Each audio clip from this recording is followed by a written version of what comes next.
хөлбөр үргэлжилж байна. Авангард кинон зориулсан Төв Азийн анхны олон цорын ганц гэдэг алтан хайлс олон улсын кинонууд минь амралтын өдрүүдэд Улаанбаатар хотод болж байна.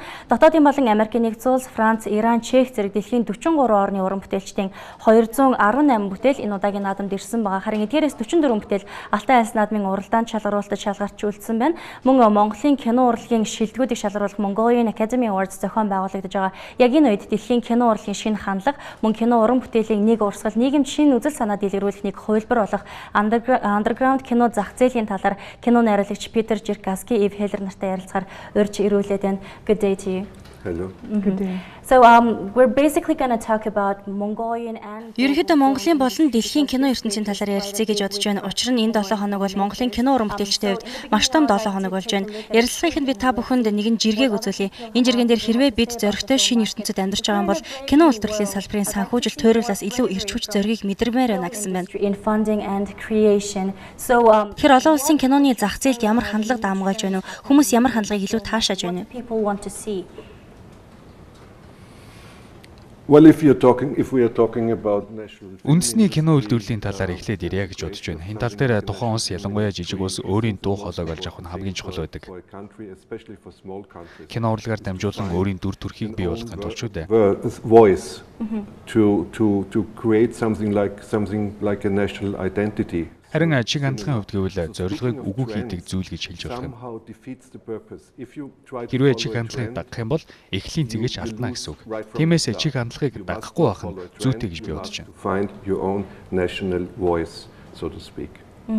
And I would just add to that a way to find Миний хувьд олон улс дахь дуу хоолойгоо бий болгохын тулд өрмөц шийдэл бүхий төсөөллөө хөгжүүлж буй хүмүүсийг дэмжих нь зүйтэй гэж бодож байна. So in the different countries, for instance in the United States where I come from, there's a support. Тухайлбал би Америк нэгдсэн улсаас ирсэн л дээ. Тэнд бие даасан кино бүтээх, цоошин зүйлсийг бүтээхийг дэмждэг. Visions are supported in the underground as well as in the mainstream. Underground урсгал бол гол урсгалын нэг.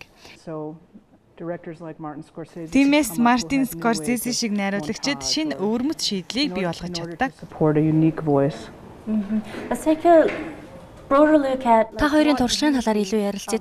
we want to Та бол Америкийн нэгдсэн улсаас ирсэн, харин та Австри хүн шүү дээ. as an American for instance and you as an Austrian. Тэгэхээр та хоёр Америк, Австрийн үнгийг ажилдаа хэрхэн тусгаж байдаг вэ? Austrian or American taste into your own works. Шууд хариулахад хэцүү л байна. Бид киног урлагийн нэг хэлбэр гэж үздэг. And if you try to make film as an art form and take it seriously, it's not just about finding a national Тиймээс энэ хэлбэрээр дамжуулан үндэсний дуу хоолой гэхээс илүүтэй хувийн дуу хоолой гаргахыг хэрхэмлдэг гэсэн үг. in your work. I'd say stick to your own.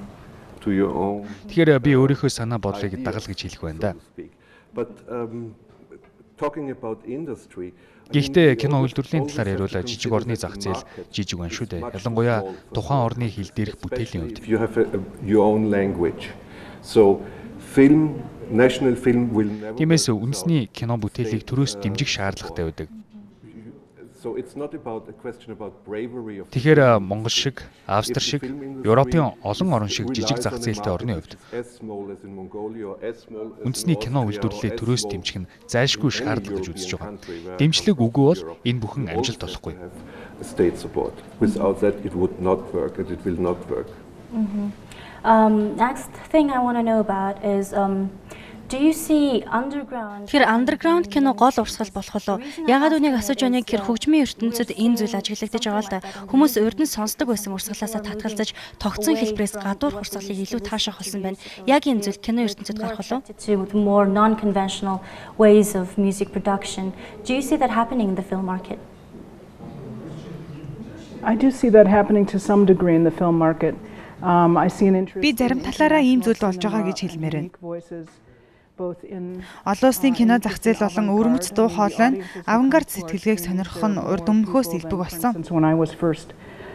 Being interested in experimental. Намайг анх кино ертөнцид орж ирэх үеэс хойш энэ сэтгэлгээг таашаах, сонирхох хүмүүсийн тоо олон болсон. We have large crowds of people, possibly through the internet. Бид дэлхийд даяар уран бүтээлээ төлөвлөж байхад залуучууд аливаа асуудлыг шинэ өнцөг, шинэ хандлагаар харж эхэлсэн нь анзаарагддаг. Магадгүй интернетээр дамжуулаад харах, бодоход шинэ хандлага нэвтрэх хандлага өргөн ажиглагдаж байна. Хөгжмийн зах зээл гэхэд л интернетэд маш олон төрлийн олон өөр байдлаар хийсэн уран бүтээлүүд бий. Харин эдгээрээс ялгарч чадаж байгаа нь л бусдын анхаарлыг татдаг шүү дээ. Ер нь энэ хандлага ажиглагдаж байгаа гэж хэлэх байна. Yeah, so if you're speaking about the trend, it might be Хандлагын тухай нэгэнт ярьсных энэ бол төрөлжих нэг хэлбэр гэж хэлж болно. it has clearly to do with the new media. I mean, with the new opportunities. Ивийн хэлж байгаагаар энэ өөрчлөлтөд интернетээр дамжуулаад бидний өмнө нэгдсэн олон шинэ боломж мэдээж нөлөөлж байгаа. Өмнө нь бид заавал кино театрт очиж суугаад хаалга хаагдсны дараа киног үздэг байсан. Одоо бидэнд зурагт гэж байна. Компьютер, интернет олон шинэ боломжийг нээж өгч байгаа. Дээрээс нь хүн бүр ухаалаг гаруйцаа ашиглаад өөрсдөө кино хийж интернетээр тарах боломжтой болсон. Distributed through the internet. Mongolia is the first and only Монгол улс Underground кино фестивал зохион байгуулах Төв Азийн анхны бөгөөд цорын ганц улс байгаа. Энэ нь Монгол улсын кино зах зээл тэр дундаа Underground кино зах зээлийн талаар юу хэлж байна вэ? Well, you are clearly very open-minded. Маш нээлттэй хүмүүс гэдэг нь ойлгомжтой байна. Ингэж л хэлэх байна да. Would you say underground filmmaking is important? Тэгэхээр Underground кино хийх нь юугаар ач холбогдолтой юм бэ? Эдийн засаг болон нийгмийн хувьд мэдээж энэ төрлийн кинонууд ашиг орлогоороо тэргүүлдэг төрөл бол биш шүү дээ. Definitely not the top grossing types of filmmaking. So Clearly not, but it's the pool and where the new Тийм л дээ. come from. New Гэхдээ энэ бол цоо шин санаа урган гардаг сан гэж хэлж болно. Киногоор дамжуулж юу хийж болох вэ? Ямар шинэ илэрхийллүүдийг ашиглаж болохыг харуулдаг. expression, I would say. Yeah. So it Өөрөөр хэлбэл Underground кинонууд арилжааны кино үйлдвэрлэлийг хөгжүүлэх шин сэтлийг бий болгож юу хийж болохыг заах чиг болж өгдөг. what did film Эргээд харъя л та. Жишээлбэл 1950-ад онд кино урлаг ямар байдалтай байсан бэлээ. Миний сайн мэддэг Америк, Европын хөгжлийг аваад үзэхэд 1950-ад онд Underground урсгалд ажиглагдж байсан хандлагууд 10 жилийн дараа арилжааны кино үйлдвэрлэлд илэрсэн байдаг. already in the 50s in the underground films. I don't know if you've gotten a chance to get acquainted with Mongolian. Та бүхэн Монголын кино урлагтад танилцаж амжсан эсэхийг мэдэхгүй юм. Зөвхөн Underground гэлтгүү хадаг энгийн дэлмэс зэрэг олон улсын үзэгчдийн хүртэл болсон Монголын кинонууд бий. Та бүхний харж байгаагаар Монгол кинонуудыг гадаад ертөнцөд таниулж чадах гол онцлогуд нь юу гэж болох вэ? A unique feature that can sell Mongolian films to the outer world. I think that the work that I know has a certain type of concentration. Миний бодлоор бол тодорхой асуудал дээр төвлөрч илүү гүн гүнзгий өгүүлэмжийг гаргаж өгдөг тэр чанар нь болов уу? The work that I saw that came out of Mongolia. Миний өмнө нь үзэж байсан Монгол кинонуудад энэ шинж тэмдэг түгээмэл байсан. Concentrated Үзэсгэлэнтэй байгалыг харуулдаг байдал киноны жүжигчдийн хооронд мөн байгальтай маш гүн гүнзгий харилцаа үүсгэж байгаа тэр хандлагыг нэрлэх байна. with the world that they were interacting with. So to me it seems Тухайн very ард түмэн, important to байгалийн support төрх, what хэл is соёлын unique хувьд to чухал the үнд зүйлсээ local хадгалах нь чухал гэж би language, боддог. to the language. Соёлынхоо гүн гүнзгий энэ онцлогийг харуулж чадвал олон улсын үзэгчдийн анхаарлыг татаж чаддаг. Of the culture, then it speaks to an international audience. For instance, in Тухайлбал Thailand, Таиландд Апикатбонг Вираситакул гэж найруулагч байдаг. Тэр анх биедан уран бүтээл тойрогдог байсан. Гэхдээ сүүлд орчин үеийн кино урлагийн гол төлөөлөгчдийн нэг болж чадсан. Тэр өөрийнхөө удам ухсаагаар дамжуулан онцлогоо илэрхийлж чадсан. Монголын уран бүтээлчдийн үйлдвэрлэсэн хамгийн сайн кинонуудаас ч үнийг ажиглаж болно. himself in the culture in which he comes out of. And so I think that the strongest Mongolian films have been doing that. Yes, the more you focus on your national heritage. Өөрсдийн соёлын өвийг хэдий ч нэ харуулж чадна. Олон улсад танигдах боломж тэр хэмжээгээр нэмэгдэнэ. If you try to imitate Хэрвээ Холливуудыг ч юм уу дуурайх гэж оролдвол эхнээсээ л алдна гэсэн үг. Холливуудыг хүлээгээд амжилтанд хүрэх нь боломжгүй. Нэгдүгээрт төсөв нь байхгүй, шаардлагатай тоног төхөөрөмж байхгүй, чадварч хүрэхгүй.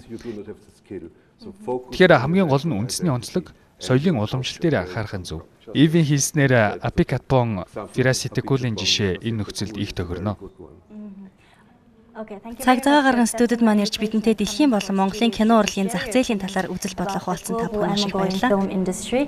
Бид студид найруулагч Петр Черкасский, Ив Хеллер нартай ярилцлаа.